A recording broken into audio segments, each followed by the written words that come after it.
नए मकान में राजीव का पहला ही दिन था कि तभी पड़ोस में एक बच्चे की रोने की आवाज़ सुनाई दी। उससे रहा नहीं गया।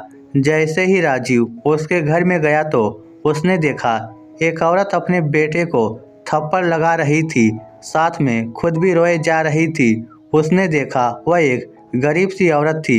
एक कमरे का घर था, कमरा भी जर्जर हालत में था।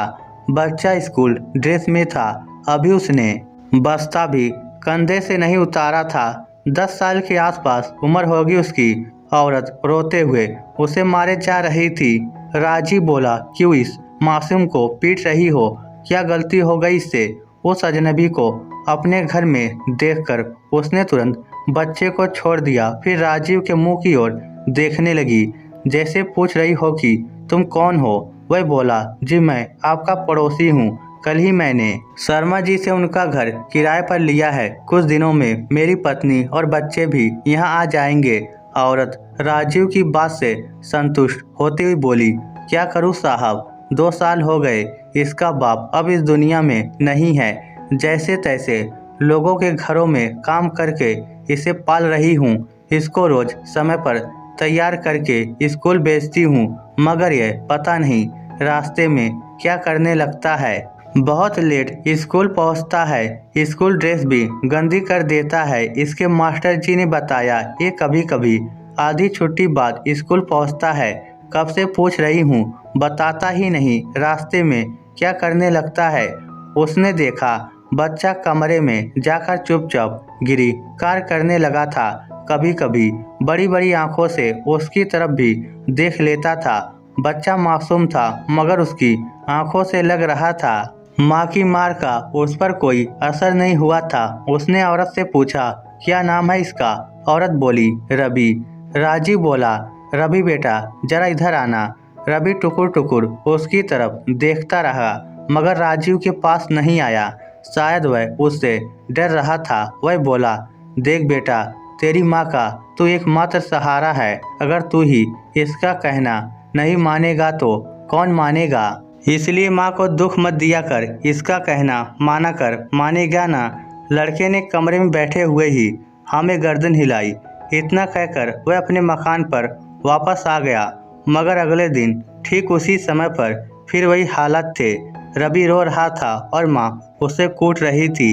राजीव इस बार उनके घर नहीं गया, अपने घर में बैठा उनका वार्तालाप सुनता रहा। उसे लगा रवि की इन हरकतों के पीछे जरूर कोई राज है।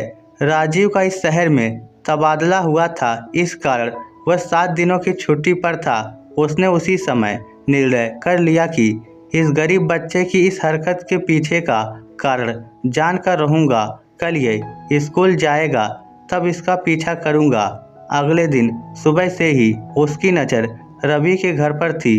उसकी माँ ने उसे नहलाया, फिर कपड़े पहनाए, उसे खाना खिलाया, फिर समय पर स्कूल जाने की हिदायत देकर खुद बाहर चली गई। शायद किसी के घर काम करने चली गई थी। राजीव ने एक बात और नोटिस की, दिसंबर के महीने की कड़ाके की सर्दी में भी रवि की माँ ने सिर्फ पतली सी साड़ी पहन रखी थी। उसके ऊपर एक फटी पुरानी सी चादर ओढ़ रखी थी। गजब की औरत थी, हाड़ तोड़ सर्दी में इतने कम कपड़े पहनकर बाहर निकलना जिगर वालों का काम था। उसके जाते ही रवि भी बस्ता लेकर घर से बाहर निकल गया। रवि ने स्कूल ड्रेस के ऊपर एक गर्म कोट पहन रखा था, साथ में सर पर गर्म टोपी भी पहन रखा था। माँ खुद सर्दी झेल रही थी, मगर उसने बच्चे के सर्दी से बचाव का पूरा इंतजाम कर रखा था। राजीव मन ही मन कह उठा, वारे जन्नी तू धन्य है, खुद हजार दर्द झेलती है मगर अपने बच्चे को हवा भी नहीं लगने देती। रवि के कुछ दूर चले जाने पर राजीव घर से बाहर निकला और काफी दूर का फासला बनाकर उसका पीछा करने लगा। वह चलता हुआ बाजार में पहुंचा, फिर एक चाय वाले की दुकान पर ठहर गया। चाय वाले से उसकी कुछ बातें हुई, फिर वह अपना बस्ता एक तरफ रखकर वहां काम करने लगा। राजीव काफी दूर एक दूसरी चाय की दुकान पर बैठा सब कुछ देख रहा था।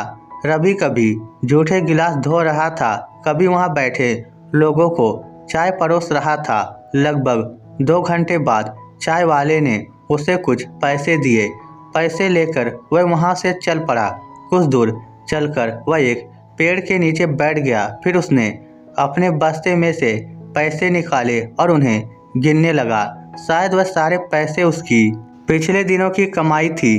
पैसे गिनने के बाद उसके चेहरे पर संतुष्टि के भाव दिखाई दिए। फिर वह उन पैसों को लेकर एक कपड़े की दुकान पर पहुंचा। राजीव बाहर खड़ा रहा।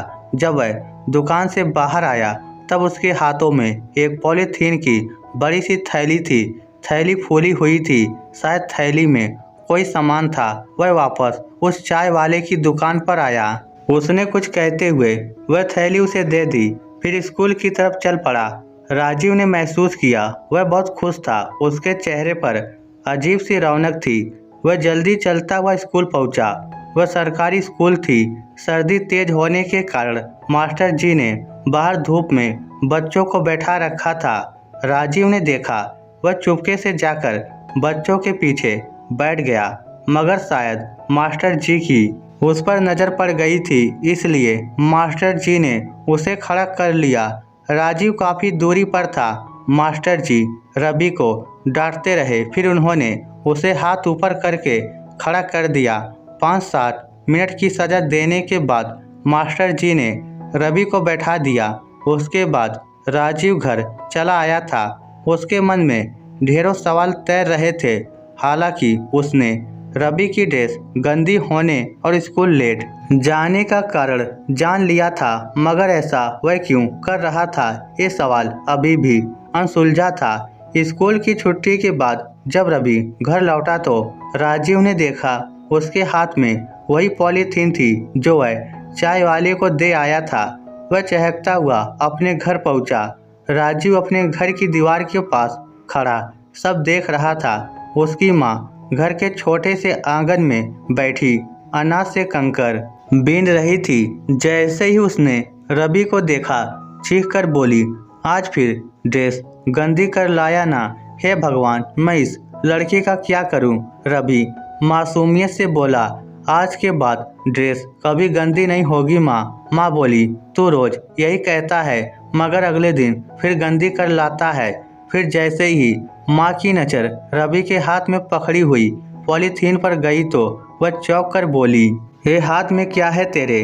रवि ने झट से पॉलीथीन में से एक सुंदर सी स्वेटर निकाली। फिर माँ को देते हुए बोला, ये मैं तुम्हारे लिए लाया हूँ माँ। तुम्हारे पास स्वेटर नहीं है, तू रोज कांपती हुई काम करने जाती है। आज के बाद तुम्हें जरा भी सर्दी नहीं लगेगी। स्वेटर देखकर पता नहीं क्यों राजीव की आंखों से आंसू बह निकले। माँ गुस्से में बोली, तू कहाँ से लाया है ये महंगी स्वेटर? तुमने चोरी की ना? रवि विश्वास के साथ बोला, नहीं माँ, मैंने चोरी नहीं की। मैंने एक अंकल की दुकान पर चाय के गिलास धोकर ये पैसे कमाए हैं। इसी कारण मेरी ड्रेस गंदी हो जाती थी और मैं स्कूल लेट जाता था। इतना सुनते ही माँ का चेहरा बिगड़ने लगा। वह स्वेटर हाथ में लेकर सुबकने लगी। झट से रवि को छाती से लगाकर बोली, तू ये सब मेरे लिए कर रहा था? इतनी सर्दी में तुमने माँ की स्वेटर के लिए गिलास धोए, मेरे और मास्टर जी के हाथों मार भी खाई। कहते हुए वह जोर जोर से रोने लगी। वह कभी स्वेटर देखती, कभी बेटे को प्यार करती, कभी हिरनी की तरह उसके माथे को चूमती। बेहद करुणामय दृश्य था। राजीव तो पत्थर बना हुआ सब देख रहा था और उसकी आंखें लगातार बरस रही थी। माँ के प्रति एक नन्हे से बालक का असीम प्यार उसे भीतर तक द्रवित कर गया। रवि माँ की गोद में दुबका हुआ उसके आंसू पोंछते हुए बोला, रो मत माँ, जब मैं बड़ा हो जाऊंगा तब तेरे सारे दुख दूर कर दूंगा। माँ सुबकते हुए बोली, इसी आस में तो जी रही हूँ रे, तू जल्दी से बड़ा हो जा। तेरे बापू के जाने के बाद मैं बहुत थक गई हूँ, उससे और नहीं देखा गया। राजीव अपने कमरे में आकर अपने आंसू पोंछने लगा। उसे नॉर्मल होने में काफी समय लगा था। फिर अचानक माँ बेटे की हंसी की आवाज़ सुनकर उसे फिर से दीवार के पास आना पड़ा। उसने देखा माँ ने स्वेटर पहन ली थी और हंसते हुए बेटे से पूछ रही थी कैसी लग रही हूँ। रवि बोला बहुत अच्छी लग रही हो माँ, एकदम शैतानी सी लग रही हो। इस स्टोरी को लेकर आपकी क्या राय है नीचे कमेंट करके हमें ज़रूर बताइएगा। धन्यवाद।